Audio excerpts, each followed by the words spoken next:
luxação de quadril aguda traumática. E é disso que a gente vai falar hoje, porque é o que vocês vão pegar na urgência, na emergência, é o que vocês vão receber ali no pronto-socorro, no pronto atendimento, e é o que vocês têm que saber manejar. É uma urgência ortopédica, por isso ela deve ser conhecida e vocês devem saber manejar. Um paciente com luxação de quadril, o ideal é que a gente resolva, que a gente faça a redução em menos de 6 horas. Então, se esse paciente chega, por exemplo, na UPA, né, na unidade de pronto atendimento, se não tiver um ortopedista para fazer essa avaliação, o clínico ou o cirurgião vai ter que fazer a condução do caso, pelo menos até ele chegar ao serviço final, onde ele vai fazer o tratamento. Mas aquelas primeiras horas são fundamentais. Então, se você não sabe suspeitar de uma luxação de quadril, se você não sabe diagnosticar, você pode demorar nesse atendimento, passar de 6 horas e aumentarem as complicações para esse paciente. Por isso a importância da gente falar disso aqui hoje. Combinado? Vocês estão me ouvindo bem? O som tá ok? O áudio tá ok? Vocês estão conseguindo aí acompanhar tudo? O som tá claro? Me dá um feedback aí se tá tudo ok do som. E vou apresentar os slides que eu preparei aqui para vocês. Antes de começar, né, lembrando aí de compartilhar a live, convidar pessoas, principalmente pessoas que possam se beneficiar disso, né? Médicos recém-formados, médicos clínicos que dão plantão, acadêmicos de medicina, que vão pegar a luxação de quadril, né? Pra gente garantir que essa pessoa consiga fazer esse primeiro atendimento. E se você tiver alguma dúvida, tem um balãozinho aqui embaixo com interrogação no meio que vocês podem mandar as perguntas, tá bom? Durante a live eu vou respondendo as perguntas, também aquelas que vocês mandaram na caixinha. Eu coloquei uma caixinha ontem à noite, vou responder as dúvidas, mas se aparecer alguma pergunta, podem enviar aqui nesse balãozinho e nesse ponto de interrogação. Tem alguém aí que nunca assistiu essas aulas? Me manda aí no chat. Pode pôr hashtag novato aí, se tiver alguém que nunca tiver assistido às aulas aqui de segunda e quarta. Vamos lá. Durante a aula, vocês podem tirar prints, tirem print daquela informação mais importante, aquela coisa que você achar legal, que você pode dividir com outras pessoas também. Vamos espalhar aí os ensinamentos de ortopedia, vamos mudar o jeito das pessoas verem a ortopedia. Essa é a nossa missão, né? Mostrar como a ortopedia é linda, é uma especialidade super inteligente, super admirável. Então, tirem print durante a aula, postem nos stories, me marquem que eu vou ficar muito feliz de ver. @Marcela com 2 L's ortopedista. Opa, temos novatos por aí, beleza. Então, ó, o Gustavo, inclusive, ele é cirurgião de quadril. Então, estamos aqui, né, desafiados a falar tudo correto aqui para vocês. Ó, para quem ainda não me conhece, para quem é novato aqui, eu formei em medicina na UFMG, em Belo Horizonte, Minas Gerais. Depois eu fiz a residência médica de ortopedia no Hospital da Baleia. Depois eu fiz outra residência médica, que é a cirurgia da mão, que é uma outra especialidade médica. Fiz no Hospital Maria Amélia Lins, que é da rede FEMIG. A gente fala HMAL, que é um apelidinho, né? Atualmente eu sou das 2 sociedades brasileiras, tanto a Sociedade Brasileira de Ortopedia quanto a Sociedade Brasileira de Cirurgia da Mão, e faço parte da SET, da SBOT Minas, que é a Comissão de Ensino e Treinamento. É uma comissão na qual a gente reúne professores ortopedistas de diversas especialidades para criar aulas, para criar simulados, questões, para que a gente consiga preparar o residente do último ano de residência, que é o R3, para ele estar apto para fazer a prova de título. Essa prova de título acontece no final dos 3 anos de ortopedia, chama TEOT, e aí a gente faz esse treinamento com eles. E em 2019 fiz parte do grupo de médicos ortopedistas do Clube Atlético Mineiro, aqui em Minas Gerais, do time feminino. E vamos começar então a nossa aula. Hoje a gente vai falar de luxação do quadril, luxação traumática, luxação aguda, é disso que a gente vai falar aqui hoje. Ao longo da aula, vou desativar aqui os comentários, só para vocês conseguirem ver as radiografias, conseguirem ver as manobras de redução, que eu coloquei várias fotos aqui durante a aula. Então, para que vocês consigam ver tudo, eu vou desativar os comentários. E se quiserem fazer alguma pergunta, algum comentário também do áudio, qualquer coisa, pode mandar no interrogação que eu abro aqui para ver. Combinado? Então, vamos começar nossa aulinha aqui de luxação de quadril. Primeiro entender, né, o que é a luxação de quadril. É uma lesão incomum, mas essa informação, apesar de estar na nossa literatura, que é referência da prova, ela tem que se atualizar. Por quê? Com o aumento do número de automóveis, aumento da velocidade dos automóveis, a gente tem tido um aumento de número de luxações de quadril. Então, apesar de ser uma lesão incomum, essa lesão tem aumentado significativamente nos últimos anos. Então, a gente tem que orientar as pessoas a respeito dos cuidados de acidente, mas também orientar os médicos que vão receber esses pacientes no pronto-socorro, no pronto-atendimento, sobre essa possível lesão. Porque é uma urgência ortopédica e ela deve ser tratada, deve ser reduzida, preferencialmente nas primeiras 6 horas de trauma. Né? A partir de 6 horas de trauma, a gente aumenta a incidência de complicações, de sequelas desse paciente. Então, essa é a importância da gente estar falando isso aqui hoje, não só para ortopedistas, mas para médicos de uma forma geral. Se você é um médico, se você é um acadêmico de medicina, se você trabalha ali em plantão, né, na urgência, você pode receber um paciente com esse diagnóstico e a gente só vai fazer diagnóstico se a gente tiver conhecimento de que aquilo existe, né? Eu sempre falo aqui e vou repetir, a gente só cumprimenta quem a gente conhece, então a gente só vai fazer diagnóstico de algo que a gente sabe que existe. A gente pode ter visto em uma aula, a gente pode ter visto no livro, a gente já pode ter visto um caso, mas se a gente nunca tiver visto antes, se não souber que existe, dificilmente a gente vai conseguir fazer aquele diagnóstico. Então, para isso que a gente está conversando toda segunda e quarta aqui às 8 horas, para a gente insistir em todo mundo conhecer todas essas patologias, principalmente da urgência, para que vocês saibam conduzir. Não estou falando para você saber reduzir e tratar a cirurgia, não é isso. É para você saber pelo menos fazer esses primeiros atendimentos necessários para esse paciente, para melhorar o prognóstico desse paciente, né? Para melhorar e salvar a vida desse paciente, salvar a articulação desse paciente. Isso muda muito o caminho e o trajeto aí do futuro desse paciente. A maioria dos pacientes que vão ser admitidos com esse diagnóstico são pacientes politraumatizados, são pacientes que sofreram lesões em múltiplas regiões e sistemas do corpo. São lesões de alta energia, trauma de alta energia. O mais comum é que seja um acidente automobilístico, seja um acidente em automóvel, seja um acidente de motocicleta, seja um acidente de queda de altura.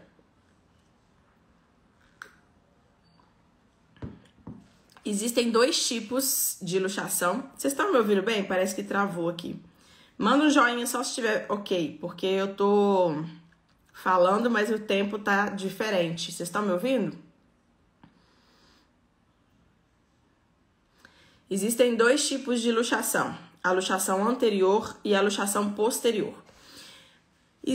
Pode ser que ele faça uma luxação inferior? Pode ser. Mas o mais comum é que seja uma luxação anterior ou uma luxação posterior. A luxação posterior, ela é disparada mais comum. 90% das luxações do quadril acontecem em direção posterior, ou seja, a cabeça do fêmur, ela vai luxar para dorsal, para posterior, em relação ao encaixe ali do acetábulo.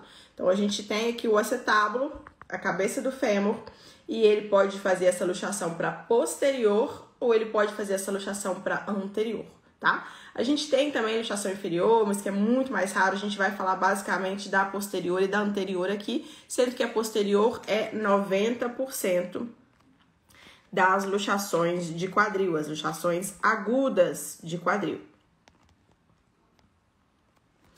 Algumas lesões podem acontecer associadas à luxação do quadril. Então, pode ser que a luxação de quadril não aconteça isoladamente, né?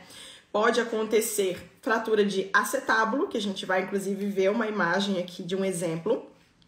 E essa fratura de acetábulo, ela ocorre provavelmente no momento de trauma ou momento de redução. Por quê? A gente tem ali o acetábulo, que cobre cerca de 40% da cabeça do fêmur. E essa cabeça, quando ela bate ou no rebordo posterior ou no contorno anterior do acetábulo, ela pode fazer um impacto e fazer uma fratura desse contorno, desse rebordo do acetábulo. E essa fratura pode acontecer no momento da luxação ou no momento da redução. É claro que é mais comum que ela aconteça no momento de luxação, que é o momento de alta energia, que é o momento do trauma. Pode acontecer também a fratura da cabeça do fêmur. Então, pode ser que ao invés de luxar tanto o fêmur, diáfise, colo e cabeça, luxar todo o complexo, luxe só o colo e a diáfise, e a cabeça pode até ficar ali encaixada no acetábulo. Então, a energia do trauma, dependendo por onde ela vai passar, pode causar uma fratura da cabeça do fêmur. E também pode acontecer a fratura luxação. Pode ter também a luxação completa da cabeça, colo e diáfise, né, a luxação do quadril, com associação de fratura de cabeça. Então, a gente tem várias opções de fraturas associadas que podem acontecer, fora as fraturas em outras partes do corpo, visto que é um paciente com um trauma de alta energia, um politraumatizado. Então, se ele é politraumatizado, que é o que acontece em 40% a 70% desses casos, ele vai ter lesões em outras partes do corpo. Então, ele pode ter tido um TCE, um trauma crânioencefálico, ele pode ter tido um trauma torácico, que deve ser investigado, ele pode ter tido um trauma abdominal, fratura em outras regiões dos membros. Então, a gente tem que ficar de olho, tem que investigar esse paciente. Ele pode complicar e, por isso, precisa de uma avaliação conjunta. Lembrar, pessoal, que quando esse paciente politraumatizado chega, a primeira coisa que a gente deve fazer é a admissão desse paciente com o ABCDE. A gente tem que fazer um controle de vida desse paciente e a admissão de todo o protocolo de traumatizado, todo o protocolo de urgência, tá bom? A gente tá falando aqui de um passo à frente, depois que a gente já fez o ABCDE, que a gente vai passar para o tratamento das lesões ortopédicas. Aí sim a gente vai identificar a lesão do quadril. Mas não se esqueçam que a gente precisa fazer essa admissão inicial do paciente, fazer o ABCDE, atendimento ao trauma. Além disso, além dessas fraturas associadas, além do politrauma, a gente pode ter lesão do nervo ciático, que pode acontecer em 11 a 14% dos casos. Pode ter essa lesão aguda do nervo ciático e isso deve ser investigado. Pode ser que você não consiga fazer essa investigação assim que o paciente chegue, ou por causa da intensidade de dor dele, ou por causa da deformidade que está o membro, ou porque ele pode não estar consciente, mas você deve realizar a investigação, tanto de sensibilidade quanto de força motora. Então, a gente vai fazer o exame clínico completo desse paciente.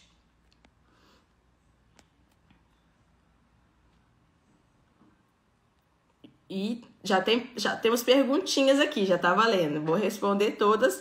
Ao longo da aula eu vou encaixando algumas respostas e no final eu respondo todas se tiver ficado alguma para trás, tá bom? Bom, o paciente vai chegar, a gente vai começar com a anamnese, né? Identificar o que aconteceu, qual que foi o trauma, como foi o trauma, né? Investigar se foi um trauma de alta energia, se tiveram outros feridos no acidente, se ele foi arremessado, pra gente tentar entender qual foi a intensidade da energia desse trauma. O paciente vai chegar com dor e limitação funcional desse quadril, se ele tiver com a luxação, e geralmente a maioria é homem adulto jovem, tá? Assim como outros traumas e acidentes automobilísticos também, homem adulto jovem é a população mais acometida com a luxação de quadril aguda, traumática. No exame físico, a gente pode ter um encurtamento do membro, e isso às vezes dá uma suspeita de fratura de fêmur proximal, né? A gente sabe que quando a gente tem uma fratura de colo do fêmur, ou principalmente de fratura trocantérica, intertrocantérica, a gente tem um encurtamento do membro. E essa diferença a gente vai ver comparativamente avaliando os dois membros inferiores desse paciente. Então, pode ter um encurtamento do membro e a postura vai estar anormal, a rotação desse membro vai estar normal. E ela é diferente se a luxação for posterior ou anterior. Se a luxação for posterior, o paciente vai apresentar no quadril uma deformidade em leve flexão, adução e rotação interna. Diferente se for uma luxação anterior, que ele vai apresentar flexão, abdução e rotação externa. Então, a anterior, ela parece um pouquinho mais com a fratura trocantérica, quando o paciente chega, né? Mas a gente sabe que o mais comum é a luxação posterior. E aí ele vem com o membro aduzido, como se fosse, né, com as perninhas mais juntas, né? Lembrando, né, abdução, abrir, e adução, fechar. Olha essa imagem aqui que eu trouxe para facilitar para vocês entenderem. À esquerda, vocês estão vendo aí a luxação posterior. Quando a cabeça do fêmur luxa para posterior em relação ao acetábulo, olha o que acontece. O membro vai ficar fletido, o quadril vai ficar fletido, aduzido e rodado interno.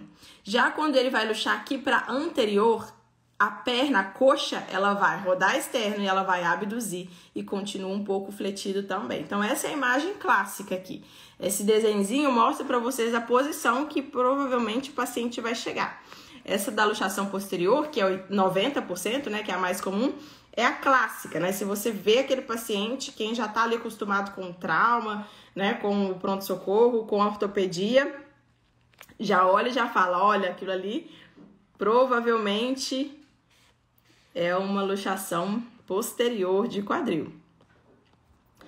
Bom, qual é o mecanismo de trauma agora mais comum, né? O mecanismo de trauma clássico, que a gente já escuta falar sempre, é quando o paciente está no volante, né, ou do lado, mas ele tem um trauma anterior, na face anterior do joelho. Tem uma setinha preta ali, apontando para a face anterior do joelho, que é a direção da energia. Então, a direção da energia, ela vem de anterior, trombando ali, batendo ali na face anterior do joelho. E se essa energia for elevada, ela vai fazer uma luxação posterior de quadril, porque ela vai fazer essa translação de toda a coxa ali para posterior. Vai desencaixar. A gente sabe que a articulação do quadril, ela não tem uma grande estabilidade óssea, porque o acetábulo ele cobre ali 40% da cabeça, mas ele tem aquele lábio ao redor que vai proteger e aprofundar esse encaixe, e também tem os ligamentos, tem toda a musculatura, então tem os estabilizadores dinâmicos que vão ajudar a fazer essa estabilização, dinâmicos e estáticos. Mas essa energia de trauma é tão grande que vai vencer toda essa estabilização. E aí, vencendo todos esses estabilizadores, a cabeça ela vai luxar ali para a dorsal, ela vai ser empurrada para a dorsal. E esse é o mecanismo clássico de lesão. A gente também pode ter essa lesão quando o paciente está assentado na cadeira, e geralmente é o passageiro, né, o copiloto, e está com as duas pernas para cima, em cima do painel. Com as duas pernas para cima, se tiver um impacto, pode ter também essa força axial ali no calcanhar e empurrar também lá em cima a cabeça do fêmur para posterior. Então, é outro mecanismo que pode acontecer a luxação posterior. Por isso que a gente fala sempre, não ande com os pés em cima do painel, né? Se você nunca escutou isso, agora vocês estão escutando. Não ande com os pés em cima do painel e oriente seus pacientes também para que eles não façam isso. Qual que é o primeiro exame de imagem que a gente vai solicitar, né? O paciente já chegou, já fizemos ali a história dele, anamnese, exame físico, já vimos como que o paciente está, já temos alguma suspeita. Vamos partir para a avaliação de imagem. A primeira imagem que a gente vai solicitar, a incidência, é uma radiografia em AP da bacia, para a gente entender o que está acontecendo ali, entender se tem uma fratura trocantérica, entender se tem uma lesão de bacia, pode ter uma fratura de bacia, né? Isso é muito grave também, a gente pode falar disso em outro momento, em outro dia, mas hoje a gente vai focar aqui no quadril, e ele pode ter a famosa luxação de quadril, né? Essa imagem, ela tá mostrando para vocês uma luxação de quadril no quadril direito do paciente, tá? Que está na imagem da esquerda de vocês. Aquele Rzinho que vocês estão vendo ali em cima, que tá com a cabecinha cortada, é o R de right. Então, a maioria das radiografias, elas vêm marcadas para vocês, para ajudar a identificar qual que é o lado esquerdo e qual que é o lado direito. E, geralmente, a gente olha a radiografia como se a gente estivesse olhando o paciente de frente para o paciente. Então, a gente coloca a radiografia dessa forma aí, tá? Onde o direito do paciente, que é aquele Rzinho, right, vai estar à nossa esquerda, tá? Isso aí, só para acrescentar aqui informaçãozinha para vocês, que eu não sei se vocês já sabiam disso. Agora, observem bem a radiografia, que eu vou mudar a imagem, que é a mesma radiografia, mas com o contorno da cabeça. À esquerda, a cabeça do fêmur está encaixada no acetábulo e à direita do paciente, a cabeça não está encaixada no acetábulo. Agora eu vou mudar a imagem, fiquem de olho aí que vocês vão ver a diferença. Olha só. Essa é a mesma radiografia, só que eu contornei de roxo tanto o rebordo acetabular quanto a cabeça do fêmur, mostrando que a esquerda do paciente está encaixado e a direita do paciente, agora dá até para ver o R mais bonitinho ali, não está encaixado. Tá bom? Então, essa é uma imagem clássica de radiografia com luxação do quadril. Agora, dá pra gente já suspeitar qual que é a luxação? Se é anterior ou posterior? Vamos ver se alguém sabe. Dá pra suspeitar, mas como? Vou ativar os comentários aqui rapidinho para vocês participarem. Só de ver essa imagem, eu já tenho uma suspeita de qual é essa luxação. Se ela é anterior ou posterior. Claro que para definir, a gente vai precisar de uma outra incidência, que eu já vou falar. Na outra incidência, a gente tem certeza, porque a gente vê a posição. Aqui a gente vai só suspeitar de qual é a direção da luxação, porque é uma imagem plana, né? Aqui a gente não tem uma imagem 3D, aqui a gente tem uma imagem plana, uma incidência. Então a gente consegue suspeitar, mas não consegue afirmar com absoluta certeza, porque a gente vai precisar da outra imagem. E aí, alguém sabe? Temos 20 pessoas aí, quem sabe? Alguém suspeita? Então vamos lá. Quando a gente tem uma luxação posterior, a gente vai visualizar a cabeça que está luxada um pouco menor do que a cabeça contralateral. A cabeça posterior, como ela está mais distante ali da imagem, ela pode ficar um pouco menor na imagem. Então, essa é uma radiografia com uma luxação posterior.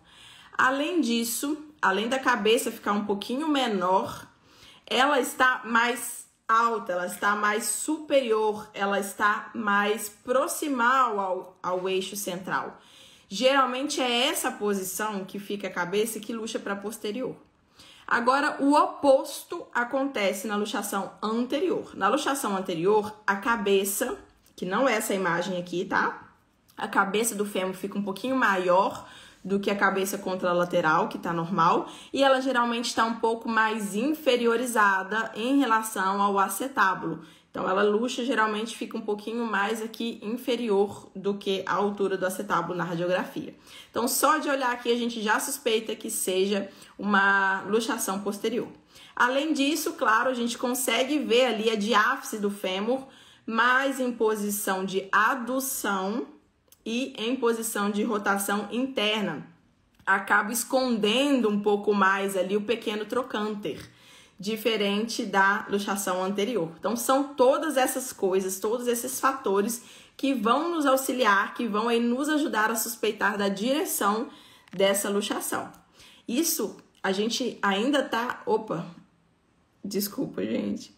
Isso a gente ainda tá aqui, ó, na radiografia em AP. A gente ainda tem outra incidência para ser solicitada.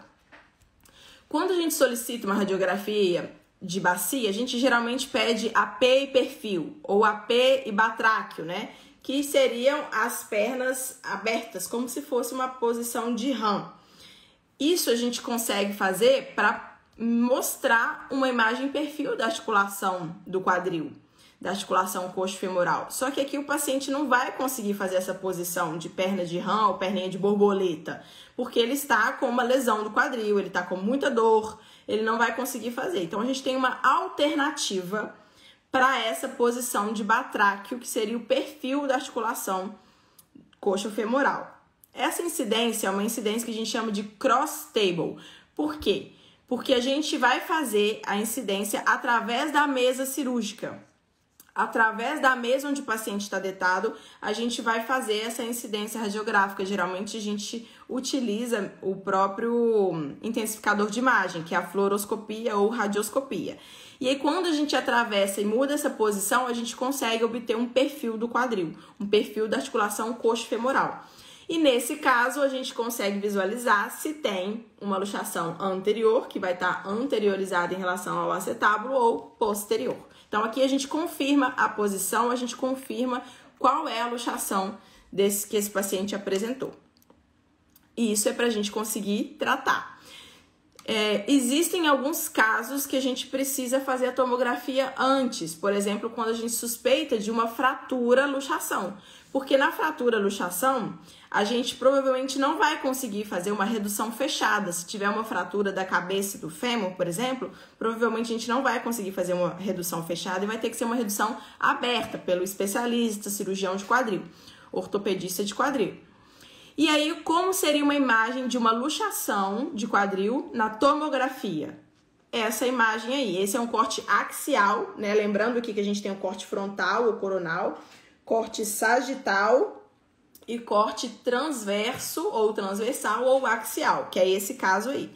E aí a gente consegue visualizar o buraco onde era para estar a cabeça do fêmur. Então, esse aí é o acetábulo que está vazio com uma luxação posterior da cabeça do fêmur. Uma luxação posterior do fêmur, uma luxação posterior coxo-femoral. Essa é uma imagem de tomografia. Agora a gente já tem o diagnóstico, a gente já sabe o que o paciente tem, a gente precisa indicar o tratamento. O tratamento para luxação de quadril é a redução incruenta, é a redução desse quadril. A gente vai tentar fazer as manobras de redução. Aqui eu trouxe 4 manobras para vocês, vou mostrar uma por uma, para a gente reduzir, e o ideal é que a gente faça isso nas primeiras 6 horas de trauma. Se a gente não conseguir fazer essa redução fechada, que é a redução incruenta, a gente vai ter que passar para a redução aberta. Mas quando a gente leva esse paciente para o bloco cirúrgico, faz um processo de anestesia e relaxamento da musculatura, a gente costuma conseguir fazer sim a redução fechada, que é a redução incruenta, ok? É uma redução difícil de ser feita, precisa realmente de força, tá? Precisa de força na ortopedia? Precisa. Redução de quadril é uma das manobras nas quais a gente precisa de força. Mas é possível fazer. Eu já fiz uma redução de quadril, precisei fazer muita força, suei toda, mas done. Consegui, deu tudo certo. Vou mostrar uma foto minha fazendo uma redução de quadril para provar que é possível fazer redução de quadril. Então, vamos lá. Primeira manobra, manobra de Alice. Vamos entender como que é essa manobra, que é a que eu fiz no meu paciente. Essa aí de azul sou eu fazendo a manobra de redução no paciente. Não é muito bonita não, né, a posição, mas tem que fazer e tem que reduzir. Nessa manobra de Alice, a gente vai fazer uma tração. Essa tração é feita com o quadril em flexão de 90 graus e joelho 90 graus. E a gente vai fazer essa tração tentando fazer o movimento de rotação interna para a gente desencaixar aquela cabeça que está ali posteriormente ao acetábulo. Então, a gente vai fazer essa tração com um movimento de rotação interna para a gente conseguir tirar a cabeça dali. No momento que ela sai da região posterior do acetábulo, ela encaixa sozinha ali. Mas para isso a gente precisa de muita força. A força que essas pessoas que estão em volta aí estão fazendo, elas estão segurando o paciente em cima da maca para eu conseguir tracionar só a perna que eu desejo fazer a tração. Só a força que eu desejo tracionar. Então, elas seguram ali a bacia, elas seguram o paciente para que o paciente fique deitado e eu faço a tração daquele membro que está com a luxação do quadril. Outras opções que a gente tem é a opção da técnica de Stinson. Essa técnica a gente vai deitar o paciente em decúbito ventral, o outro é decúbito dorsal. Aqui o paciente vai ser deitado em decúbito ventral, flexão de quadril e joelho 90 graus. E ao invés de fazer a tração, igual a gente faz no outro, a gente vai empurrar para baixo aqui. Porque a gente está fazendo a mesma direção da força, né? Só muda o paciente de posição. Eu não gosto de fazer assim porque o paciente ele vai estar anestesiado, né? Então a perna não vai ficar ali naquela posição, é uma posição muito desagradável, além de ser mais dificultosa para a respiração do paciente que vai estar ali sedado. Então eu não gosto muito dessa posição, dessa manobra por isso. Existe outra manobra que é a Bigelow, na qual a gente faz 2 movimentos seguidos. Primeiro, a gente faz a flexão, adução e rotação interna e depois a gente faz uma alavanca para fazer a rotação externa. Mas, quando a gente faz esse movimento, segundo a literatura, existe um alto risco de ter fratura de colo durante o procedimento de redução. Por isso também que eu prefiro não realizar essa manobra. mas é descrita na literatura e cai na prova, né, gente? Cai na prova do TEOD, quem está estudando para a prova de título em ortopedia da Sociedade Brasileira de Ortopedia tem que saber esses nomes aí, tem que saber essas manobras. E aqui a quarta manobra que eu trouxe para vocês é a Captain Morgan, por causa desse capitão aí que coloca a perna em cima do barril. É essa posição da perna que vai ajudar a fazer ali uma alavanca para fazer essa tração superior ali, para ajudar na redução, tá bom? Ela facilita bastante também, mas precisa ter uma altura adequada, né? Como eu sou pequenininha, para mim ela não serve muito, mas para quem é maior, para quem é, né, tem acima aí dos 1,80, consegue utilizar melhor essa manobra. Para mim, então, repetindo a foto aqui para vocês verem, eu utilizo a manobra de Alice, é a minha preferida e foi a manobra que eu consegui fazer as reduções até hoje de quadril. Esse paciente aí tá anestesiado e você pode ficar nas duas posições, ou na posição na região dos pés ali, igual tá no desenho, ou na região mais superior ali do paciente, onde eu tô fazendo uma adução e uma tração daquele membro, tá? Então foi essa a minha escolhida, a minha manobra escolhida para redução de quadril é essa aí. Bom, depois que o paciente teve o quadril reduzido, a gente vai fazer uma tomografia pós-redução. É quase que obrigatório fazer uma tomografia pós-redução para avaliar se tem alguma fratura associada ou de acetábulo, que é o caso aí, ou fratura da cabeça do fêmur, ou fratura do colo do fêmur, tá? Nesse caso, vejam bem, tem um fragmento ósseo dentro da articulação, um fragmento ósseo intraarticular, isso é de tratamento cirúrgico, esse fragmento tem que ser removido, senão vai ter uma lesão, além do paciente ter dor, vai ter uma lesão da cartilagem, da superfície articular e ele tem que ser retirado. Então, o tratamento é cirúrgico, mas o quadril foi reduzido. Então, essa cirurgia pode ser programada nos próximos dias, o paciente fica internado e nos próximos dias vai ser programada a cirurgia para esse paciente. Além dela avaliar essas fraturas, né, ela vai confirmar a redução da cabeça do fêmur também para ver se está tudo ok. Então, tomografia pós-redução de fratura, de luxação de quadril é praticamente obrigatório. Vou repetir. Tomografia de luxação de quadril após a redução da luxação é praticamente obrigatória. Além disso, temos que levar em consideração que existem possíveis complicações para a luxação de quadril. A gente pode ter necrose avascular, que geralmente aparece alguns anos depois, segundo a literatura, 2 a 3 anos depois, e ela tem uma incidência menor se o paciente tiver a redução, a manobra de redução, feita antes de 6 horas de luxação. Por isso estamos falando disso aqui, né? Mesmo que você não seja ortopedista, se você for médico, acadêmico de medicina, estiver num plantão e receber uma luxação de quadril, você tem que saber diagnosticar, você tem que saber encaminhar esse paciente, porque o ideal é que ele faça a redução no bloco cirúrgico em menos de 6 horas. Para isso, tem muitos trâmites para serem feitos. O paciente tem que ser internado, tem que fazer contato com o SAMU tem que vir buscar, tem que levar, o paciente tem que chegar lá, ele vai ser internado, ele vai subir para o bloco, ele vai ser anestesiado, isso tudo demora. Então, para a gente conseguir que ele tenha a redução feita, ele anestesiado, o ortopedista fazendo a redução do quadril em menos de 6 horas, a gente precisa de agilidade nesse atendimento. Então, por isso a gente está falando disso aqui, é uma urgência ortopédica. Além do risco de necrose vascular, ele também tem o risco, claro, de artrose, de desgaste dessa articulação, de degeneração articular. Isso pode acontecer pelo próprio trauma, pelas lesões parciais que tiveram durante o trauma, ou por algum fragmento ósseo, como aquele que vocês viram agora na TC, que podem ficar microfragmentos também. Então, tem um risco de degeneração articular. São essas as complicações possíveis da luxação de quadril.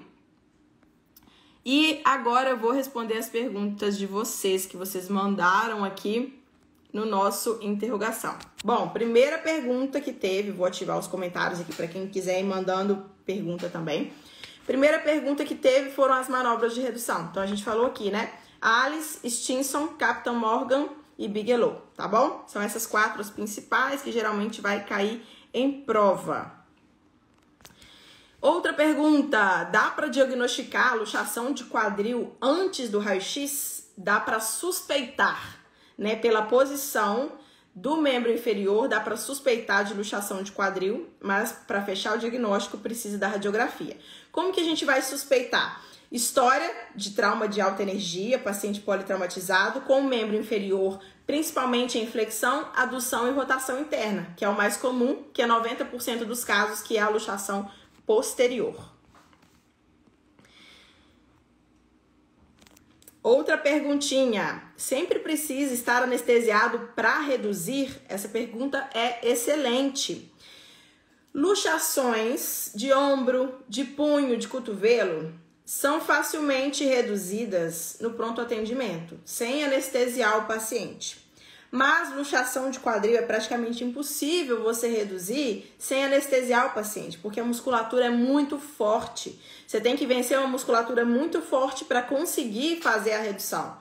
E o paciente vai sentir muita dor, além dos riscos que existem durante o procedimento, né? Risco de fratura, luxação, risco de fratura. Então, você vai levar esse paciente para o bloco cirúrgico. Eu, como sou baixinho, 1,57 m, 50 quilos, e não tenho uma força gigantesca, eu já sei que eu não vou conseguir reduzir um quadril sem estar anestesiado. Eu levo todo paciente com luxação de quadril para reduzir em bloco cirúrgico.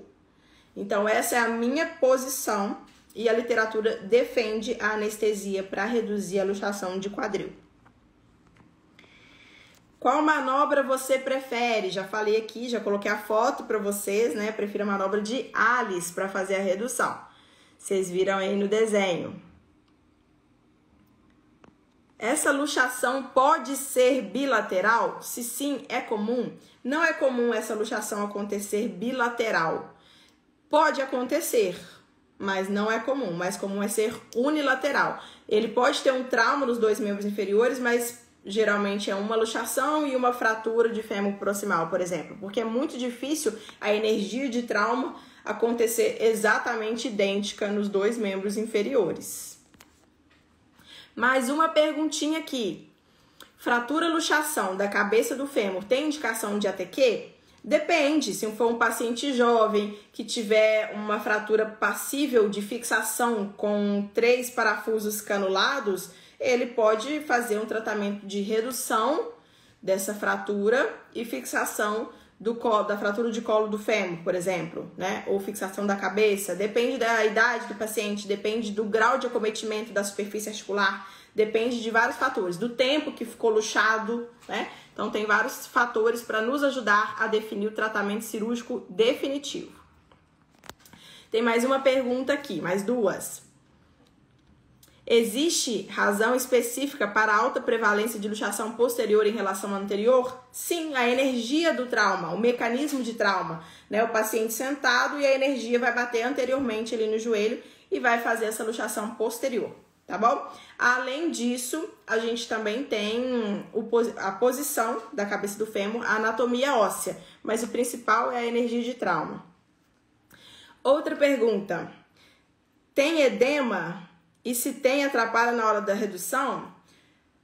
Bom, quando é edema e aumento de líquido articular no quadril, a gente dificilmente vai conseguir perceber, porque o quadril é uma articulação muito profunda, diferente, por exemplo, do punho e do cotovelo. Então, um edema que a gente percebe no punho e no cotovelo dificilmente vai ser percebido no quadril. Então, a gente não consegue constatar esse edema, a não ser que seja um trauma direto e tenha também machucado, lesões de partes moles ao redor, né, da musculatura ao redor do quadril. E não, isso não vai atrapalhar na hora da redução. O que vai ser difícil para reduzir é porque realmente tem uma musculatura muito forte ao redor do quadril.